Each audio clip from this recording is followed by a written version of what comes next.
Hello friends, आज मैं आप लोगों के लिए काफ़ी हेल्पफुल वीडियो लेकर आया हूँ जिसका चैप्टर का नाम है ट्रिगोनोमेट्री, जो बोर्ड के एग्जाम में बार बार पूछा जाता है प्रश्न। इसलिए मैं आप लोगों के लिए ट्रिगोनोमेट्री चैप्टर लेकर आया हूँ और इस चैप्टर को अच्छे से पढ़िए, एकदम सरल भाषा में, जो आपको पूरे अच्छी तरह से समझ में आएगा। थोड़ा देखिएगा यहाँ पे। हम लोग ना सबसे पहले ट्रिगोनोमेट्री में देखते हैं कि तीन भुजा होता है। ट्रिगोनोमेट्री का मतलब क्या होता है? ट्रिगोनोमेट्री का मतलब होता है ट्री मतलब कितना होगा? तीन, यानी कि तीन भुजा से गिरे हुए क्षेत्र को क्या बोलेंगे? ट्रिगोनोमेट्री बोलेंगे। अब देखेंगे हम लोग एकदम सरल। देखिए हम लोग यहाँ पे खींचे हुए देखिएगा ABC एक ट्रायंगल लिया हुआ है। कौन सा ट्रायंगल है? तो ये समकोण यानी कि राइट एंगल है। अब इस राइट एंगल में देखिए A वाला भुजा और B वाला और C वाला भुजा। अब देखेंगे 90 डिग्री जो बना हुआ उसके ठीक वाले भुजा को बोलते हैं हाइपोटेनस, जिसको मैं शॉर्ट में लिख दिया हाइपो लिख दिया हूँ। और इसके हिंदी वाले बच्चे भी देखेंगे, बहुत अच्छी तरीके से समझ में आनी चाहिए। इसमें कर्ण लिखा हुआ है और कर्ण का मतलब होता है, इसको इंडिकेट करने के लिए हम लोग लिखे हुए H। और नीचे जो दिया हुआ B से C इसको बोलते हैं बेस और इसको इंडिकेट करते हैं क्या चीज से? B से इंडिकेट करते हैं। और हिंदी में क्या बोलते हैं? आधार बोलते हैं। और ठीक 90 डिग्री के ऊपर वाले जो लंब है उसको हम लोग बोलेंगे परपेंडिकुलर इंग्लिश में, और इसको इंडिकेट करेंगे क्या चीज? P से इंडिकेट करेंगे। और आप लोग ना 8 क्लास में पढ़े हैं और 10th में भी पढ़े हैं पाइथागोरस प्रमेय। तो पाइथागोरस प्रमेय का थोड़ा सा कंसेप्ट दे रहा हूँ जो एकदम अच्छी तरह से समझ में आएगा कि पाइथागोरस में कर्ण का वर्ग और अन्य दो भुजाओं के वर्गों के योगफल के बराबर होता है। तो हमारा इसमें 90 डिग्री के सामने वाला भुजा कितना बना रहा है? कर्ण हो रहा है। और उसके ठीक नीचे वाला बेस हो गया यानी कि BC हो गया और लंब हो गया AB। तो देखिए यहाँ पे पाइथागोरस प्रमेय से लिखा हुआ है AC² बराबर AB² प्लस BC²। अब थोड़ा सा समझने के लिए एकदम सरल भाषा देखिएगा। AB का मान हम लोग का कितना दिया हुआ है? P दिया हुआ है। BC का मान कितना दिया हुआ है? B दिया हुआ है। और AC जो कर्ण है उसको कितना दिया? H। तो H² बराबर P² प्लस B² दिया हुआ। अब थोड़ा सा देखेंगे हम लोग, यहाँ पे H बराबर यानी कि स्क्वायर का रूट क्या चला गया? P² प्लस B² यानी कि इसको अंडर रूट, जिसको हम लोग हिंदी में क्या बोलेंगे? वर्गमूल हो गया है ना। फिर तो H बराबर फॉर्मूला क्या हो गया? P² plus B²। इसको एकदम अच्छा से याद करेंगे। और फिर देखिए जब H का मान निकल गया तो हम लोग का H का फॉर्मूला हो गया। अब P का और B का चाहिए तो P के लिए क्या यूज करेंगे? H² minus B²। और फिर B के लिए क्या चाहिए? H² minus P²। अब आप थोड़ा सा ध्यान दीजिएगा, एकदम फॉर्मूला एकदम रट जाइएगा। एकदम आपको रटने की जरूरत तो पड़ेगी ही नहीं, देखते आपको याद हो जाएगी। अब देखिएगा H का मान निकालना है तो P² प्लस B² हो गया। और P का मान निकालना है तो H² माइनस B² और B का मान निकालना है तो H² माइनस P²। हम थोड़ा सा देखेंगे, देखिए यहाँ भी H यहाँ भी H, तो P का मान निकालने के लिए H में से भी घटा दिए, फिर यहाँ पे B के भी मानने के लिए H में से घटा रहे हैं ना। अब इसके बाद ये हो गया 3 फॉर्मूला। ये 3 फॉर्मूला को आपको यूटिलाइज करना पड़ेगा। फिर दूसरे आते हैं 3 फॉर्मूला के लिए। अगर ये 3 फॉर्मूला याद कर लिए तो आपको तीसरा फॉर्मूला और याद हो जाएगा, एकदम सरल। देखिएगा साइन थीटा बराबर होता है P/H। क्या हो गया? P/H, यानी कि P कहाँ पे है? तो लंब हो गया, H क्या हो गया? कर्ण हो गया। अब हम लोग साइन थीटा का मान अगर याद करते हैं P/H तो साइन का ठीक उल्टा होगा कॉसेक थीटा, और जो कॉसेक थीटा हो गया H/ क्या हो गया? P हो गया। क्या हो गया? H/P हो गया। अब हमको अगर साइन का याद किया तो हमको क्या याद हो गया? कॉसेक थीटा का याद हो गया। कॉस थीटा बराबर B/H, तो कॉस थीटा का ठीक उल्टा क्या होगा? Sec theta. H/ क्या हो गया? B हो गया। अब tan थीटा का याद करेंगे P/B, तो कॉट थीटा क्या हो गया? B/P हो गया ना।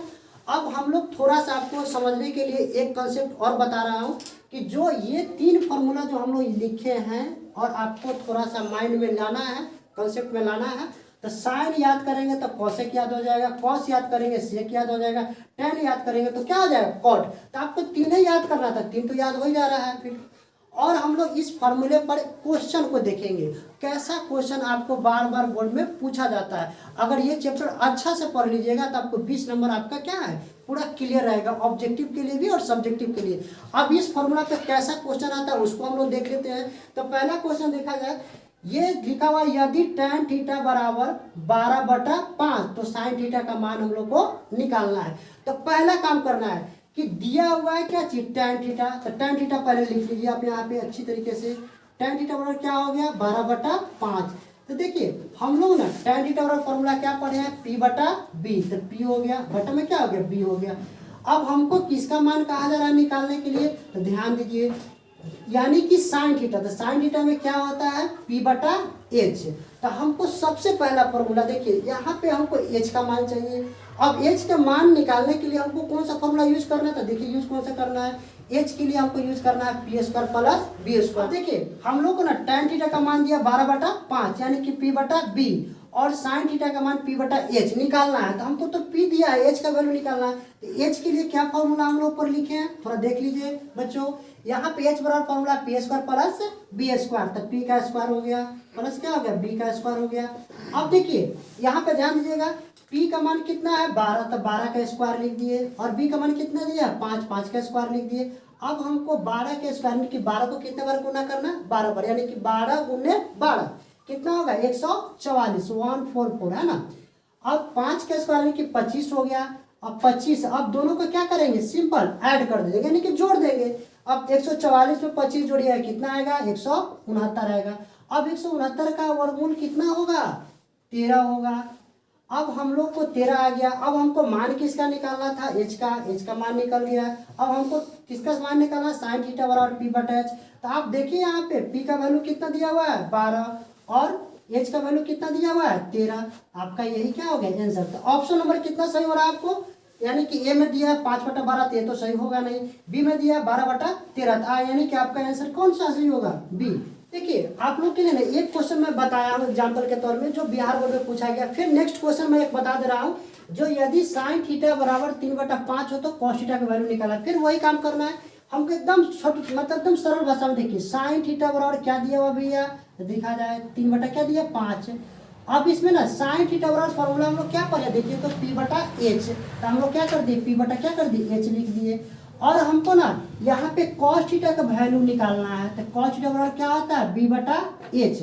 तो हमको यहाँ पी दिया है, एच दिया है, लेकिन हमको निकालना क्या है बच्चों, तब बी का मान निकालना है। यानी कि बी के मान निकालने के लिए फॉर्मूला बी बराबर हम लोग क्या पढ़े हैं, तो बी बराबर पढ़े हैं हम लोग क्या चीज, H square minus P square. H square हो गया माइनस क्या हो गया, पी स्क्वायर हो गया। अब देखेंगे एच का वैल्यू कितना दिया है, तो 5 का स्क्वायर दिया, और पी का वैल्यू कितना दिया 3 का स्क्वायर। अब कितना आ गया, 5 को 2 बार गुना करेंगे, 5 5 कितना होगा 25 हो जाएगा, और 3 3 कितना हो जाएगा 9 हो जाएगा। यानी कि आपका आ गया कितना 16, 16 का कितना होगा वर्गमूल, तो 4 होगा।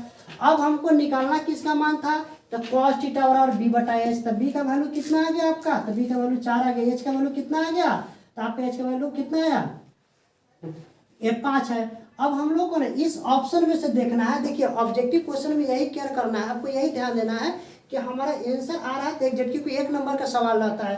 तो यहाँ पे हम लोग देखेंगे ऑप्शन में हमको आया कॉस थीटा बटा 4/5। अब देखिए पहला ही ऑप्शन लग रहा है 4/5 आंसर दिया हुआ है। अब मैंने इस फॉर्मूला पे आपको इस सूत्र पर 2 क्वेश्चन एग्जाम्पल में बता दिया। तीसरा क्वेश्चन मैं आपको दे रहा हूँ, आप खुद से अपने से बनाकर और मेरे चैनल पे क्या करें, आप मुझे कमेंट करें और शेयर करें और बताएं कि आपका आंसर कितना आ रहा है। अब वीडियो देखने के लिए थैंक यू।